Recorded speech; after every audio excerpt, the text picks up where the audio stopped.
सुप्रभात बच्चों, मैं आपकी हिंदी की टीचर हूँ। आज हम क्लास 6 के पाठ 14 दोहे पढ़ेंगे। बच्चों, दोहे के बारे में मैं आपको बता दूं, इनमें उन दोहों के बारे में बताया गया है जो रहीम दास जी ने जिनके जरिए जीवन के मूल्यों के महत्व बताए हैं और ऐसी बातों को बताया है जो संतों द्वारा कही गई हैं और हमारे जीवन में उनका बहुत महत्व रहता है। कुछ ऐसे ही दोहे और उनके महत्व हम जानने वाले हैं। तो पाठ की शुरुआत करने से पहले हम जानकारी लेते हैं। चलिए शुरुआत करते हैं।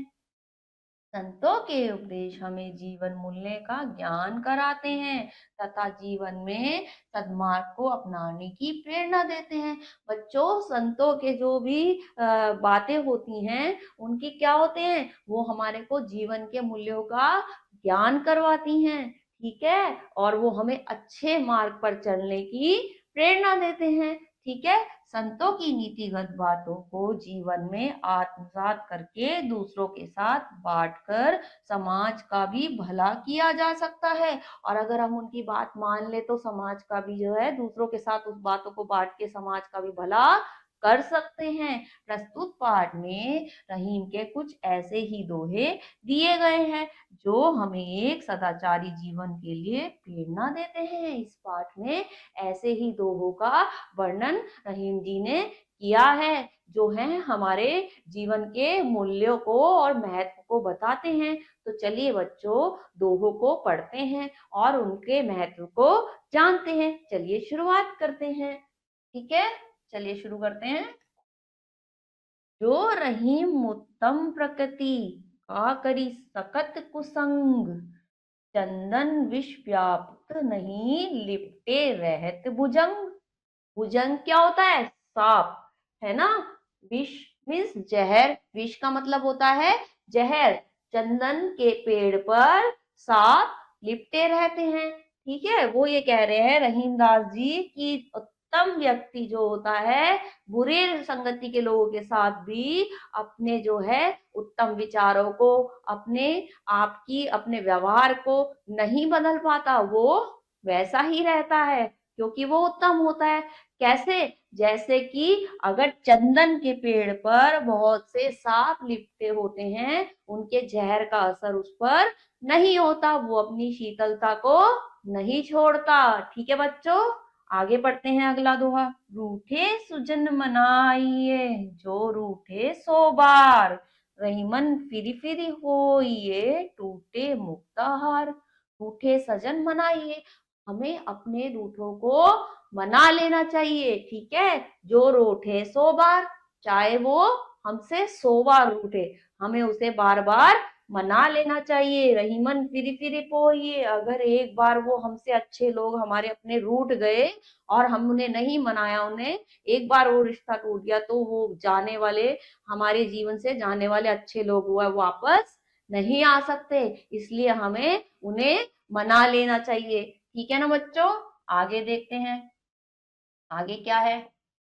रहीमन देखी बड़ेन को, रहीमन देखी बड़ेन को, लगुना दीजे डारी, जहां काम आवे सुई का करे तलवारी। रहीमन देखी बड़ेन को, रहीम दास जी कहते हैं, रहीम जी कहते हैं कि हमें बड़े बड़े को ही ना देखें खाली, ऐसा ना हो लगुना दीजे डारी, बड़े के चक्कर में छोटे छोटे के महत्व को हमें कभी भी नहीं भूलना चाहिए। क्यों?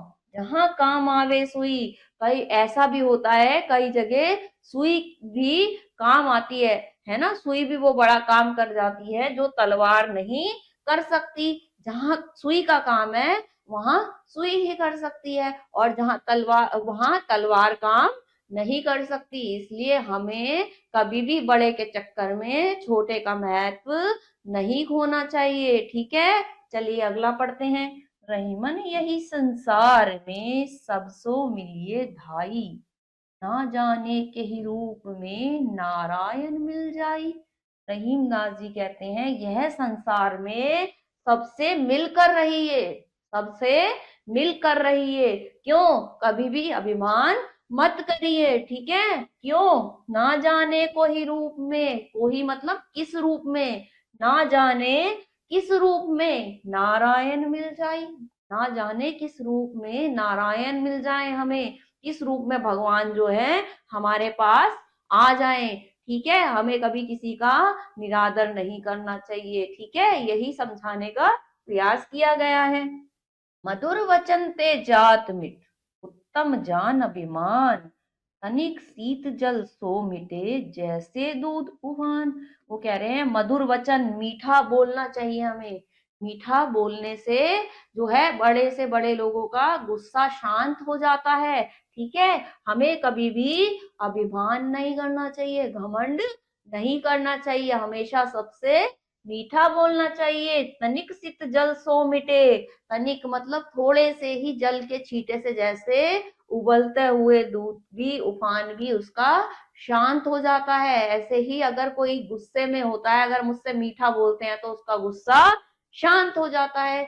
तो बच्चों, इस पाठ में, दोहे में आपको जीवन के कितने सारे महत्व बताए हैं, जैसे कि हमें अभिमान नहीं करना चाहिए, सबसे हमें मीठा बोलना चाहिए, हमें कभी किसी का निरादर नहीं करना चाहिए, बड़े के चक्कर में हमें छोटे के महत्व को कभी नहीं भूलना चाहिए, है ना। कितनी सारी बातें बताई हैं आपने। एक उत्तम व्यक्ति जो है अपने व्यवहार को, चाहे कैसी भी बुरी संगति के लोग भी उसके साथ हो, वो नहीं भूल पाता। तो ऐसे ही हमें अपने जीवन में इन बातों को अपनाना है। ठीक है ना बच्चों, तभी जो है हम सदमार्ग पर, अच्छे मार्ग पर चल सकते हैं। ठीक है ना बच्चों, तो इस दोहे को, इन दोहों को दोबारा से समझने का, पढ़ने का प्रयास कीजिएगा। अगले पाठ में कुछ और पढ़ेंगे। ठीक है, तब तक के लिए अपना ख्याल रखिए। ओके।